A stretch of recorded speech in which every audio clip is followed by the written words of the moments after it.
네, 한 주간 화제와 논란이 됐던 중요한 뉴스를 과학의 관점으로 들여다보는 시간입니다. 이름하여 과학적 참견 시점인데요. 강양구 뉴스톱 기자와 함께합니다. 어서 오세요. 네, 안녕하십니까. 자, 오늘 강양구입니다. 오늘 어떤 이야기 준비해 오셨습니까? 네, 국내에 150대가 도입되어 있는 미국의 보잉 737 기종 일부에서 네. 이 동체 균열이 발견되어 가지고 네, 이 정부가 점검 강화에 나섰다는 소식입니다.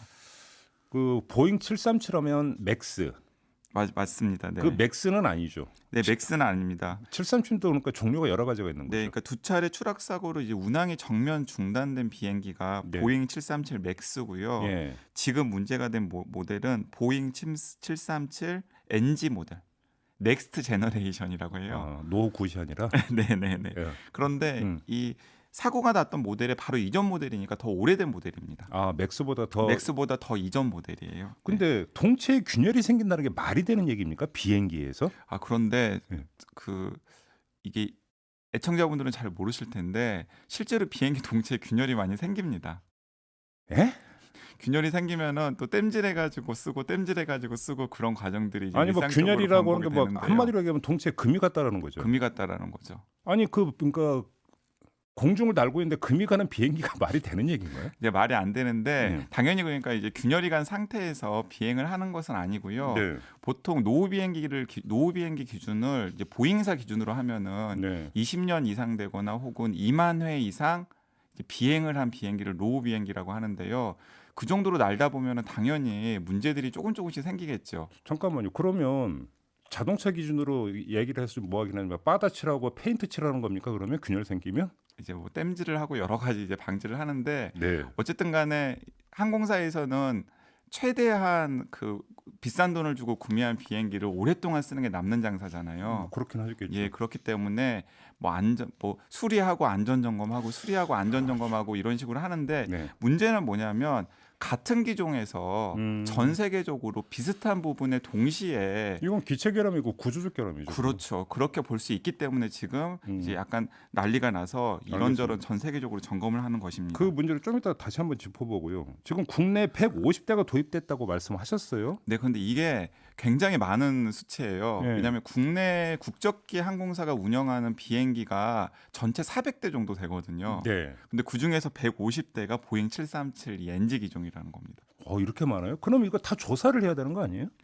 네, 일단 전수조사를 한 것은 아닙니다. 지금은 그러니까 오래된 비행기일수록 균열의 가능성이 높기 때문에 네. 일단 국내에서는 도입되어 있는 150대 중에서 3만 회 이상 비행한 42대를 우선 조사했어요. 네. 그랬더니 그 중에서 9대가 문제가 발생을 해서 일단 그 9대에 대해서는 운항을 정지시킨 상태고요. 예. 일단 국토교통부는 이 계속해서 순차적으로 이 2만 6천 회 이상 운행을 한 항공기 22대 점검을 11월에 하고 예. 나머지 86대도 순차적으로 다 실시해서 전수조사를 일단 하기는 하겠다라는 계획입니다. 그렇게 순차적으로 여유 있게 해도 되는 겁니까?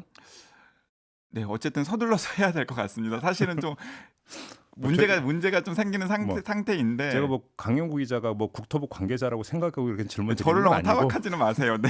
아니 그러니까 상식적으로 이건 빨리 어떻게 손을 좀 봐야 되는 거 아닌가 싶어서 질문 드린 거거든요. 네, 맞습니다. 그런데 저도 약간 놀란 사실인데 네. 이 항공사나 혹은 이 비행기 제작사인 보잉 등의 체감도는 약간 다른 것 같습니다. 보잉은 뭐라고 그래요? 보잉은 뭐라고 하고 있냐면은 결함 부위 부품을 새 것으로 교체하면 아무런 문제가 없다.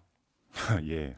2, 3주면 해결될 수 있는 문제이기 때문에 호들갑 떨 일 없고 11월에 네. 자신의 기술진들을 한국으로 보내서 문제가 발견된 9대의 수리를 하겠다라는 입장이에요. 역시 그러면 자동차 기준으로 말씀을 드리면 네. 결함을 해서는 자기들이 먼저 자진 리콜을 해야 되는 거 아닙니까? 안 했잖아요. 그렇죠. 그런데 뭐예요, 어쨌든 그게? 예. 보잉사 입장에서는 뭐 이렇게 호들갑 떨 일이냐. 네. 부품만 교체하면 되지 이런 입장이고 네. 항공사 입장도 이제 뭐 공식적인 논평이 나오지는 않고 있습니다만은 운행을 오래 하다 보면 균열이 생길 수도 있는 거고 그건 고쳐서 쓰면 되지라는 입장인 것 같아요. 참. 왜 이렇게 한가하대요? 그러니까요. 근데 아무튼 자 그럼 항공사 입장에서는 운항이 정지가 될 수가 있잖아요. 네, 그렇습니다. 그럼 그건 다 손해로 가는 거잖아요. 그게 손해로 가는 건데 네. 이게 이제 문제가 되는 건데요.